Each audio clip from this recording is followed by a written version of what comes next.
happy Sunday to everyone. This is Alvin Ignacio, the diva that you love. Together with me is my kumaring Uso Maldita. Hi, this is Alex Brosas. You are watching The Kitty Show, Tarayan at Talakian Showbiz Edition. So, doon agad tayo sa prangkahan. Number 1, mahina ang ratings nila sa Free TV. And we're talking about A Secret in Prague. Mahina ang ratings nila sa Free TV.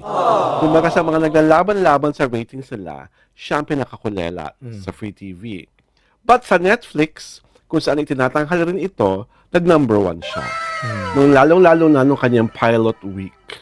Ang pinag-uusapan po namin ay ang show ni na Andrea Brillantes at Enrique Hill na A Secret in Prague na sa totoo naman, patok na patok sa Netflix at marami itong natanggap ng mga positive reviews. But despite that, hindi rin naman nila tinatanggi, lalong-lalo na ng pamunaan na nasabi nilang network na mahina sila sa digits kumpara sa kasabayan nila.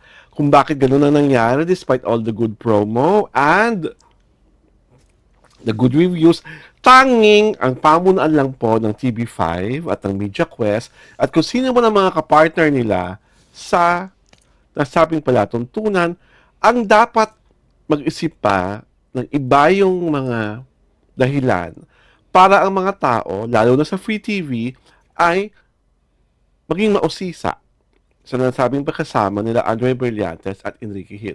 Sa napanood ko ng premiere episode, this also I wrote about sa column ko nung nakaraang Webes. Ang pinaka-major curiosity sa teledrama is Enrique Hill. Ang bata-bata niyang tignan sa nasabing show. Yung bang A-game niya yung... Kasi sanay naman talaga siya sa rom-com, di ba? Sanay siya magpakilig, magpa-cute. And there's parang he was able to bring out the man-boy, childlike innocence na meron yung kanyang character. So for that, hands off ako kay Enrique Hill. Si Andrea Brillantes naman, walang-wala dito yung kahit na ano sa mga nagampanan niya na before as a kapamilya actress.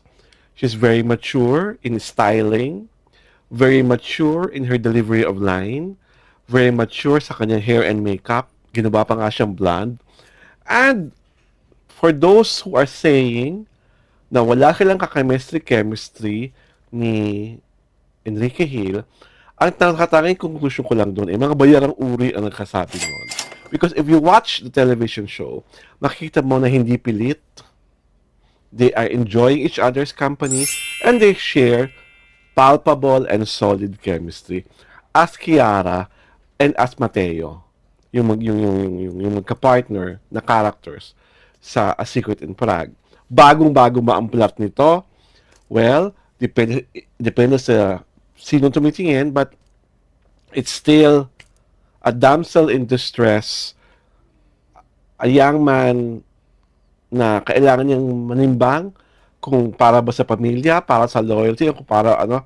But it's presented such a way na hindi kagaya ng mga, ito na lang, para mas diretso. Mas magandang dihamak ang rom-com na ito sa mga rom-com ng Channel 7 na ginagawa sa GMA.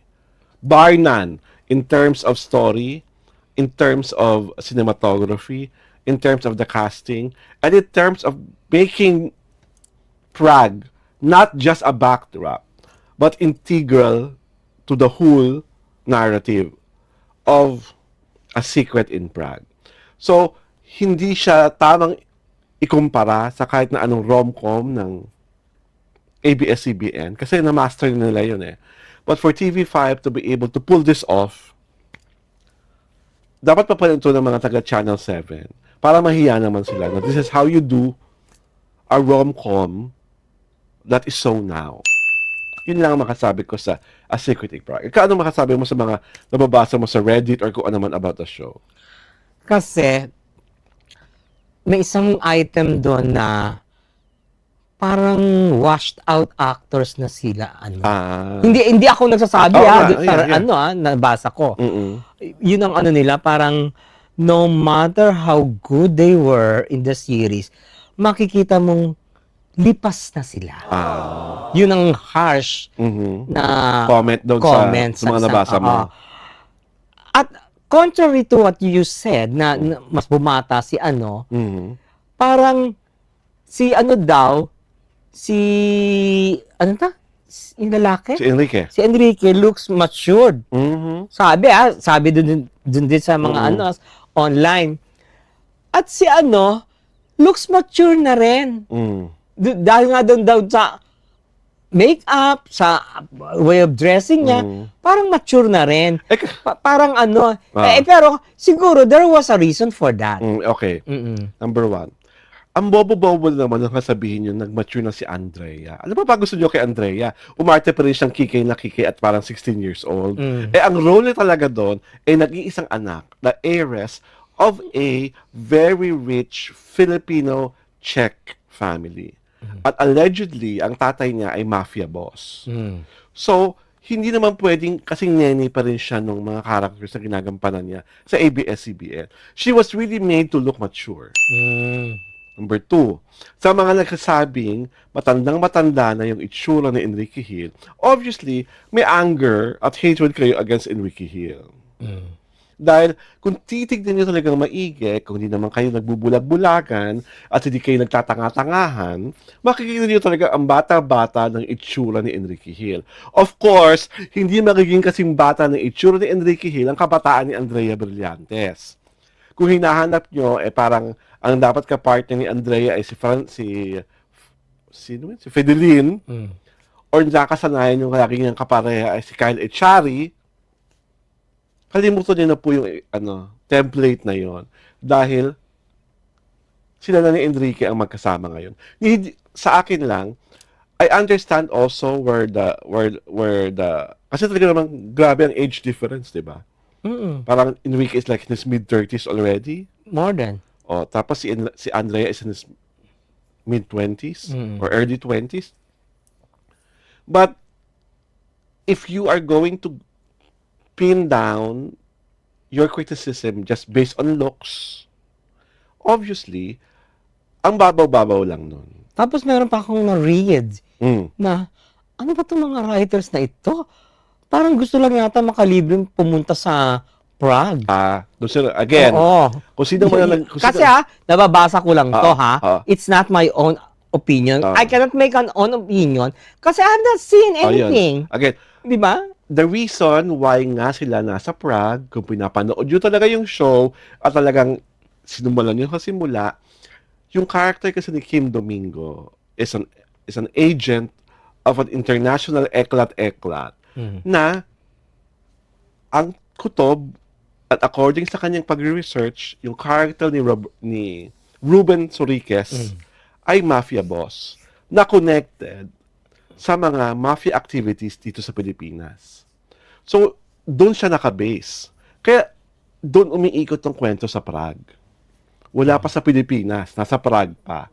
So, hindi siya pilit kasi nga, the family of Andrea in the soap is a very influential and rich family. Supposedly in Prague.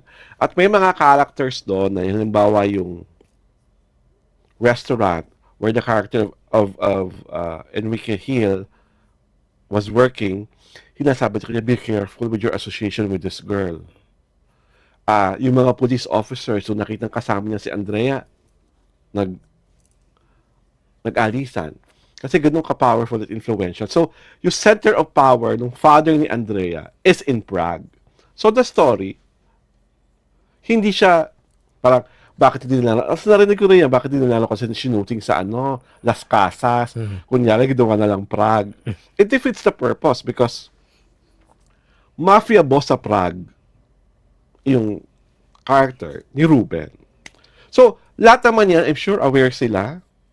And I'm sure hindi naman sila masyadong nababother. Alam mo naman sila sa TV5, di ba? Maka 1-digit rating lang sila, maligaya lang sila doon. Maka 3 digits nga sila, yung mga 3%. Nagsisigawan Happy-happy na sila. So, I'm just happy that in a way, there's a network who gambles on a different kind of flavor. At kung sino man ang magiging kalaban pa nila in the nearest future, bahala na ang media firm ng TV5 kung paano pa nila mas paiingayin ang show. Hindi ba? Wala naman tayong magagawa doon. Kung ayaw panoorin, kahit anong munang push mo, kung ayaw panoorin ng tao, wala naman tayong magagawa, di ba? Yeah. But doon sa mga nakakapanood, continue supporting it and be happy with A Secret in Pride.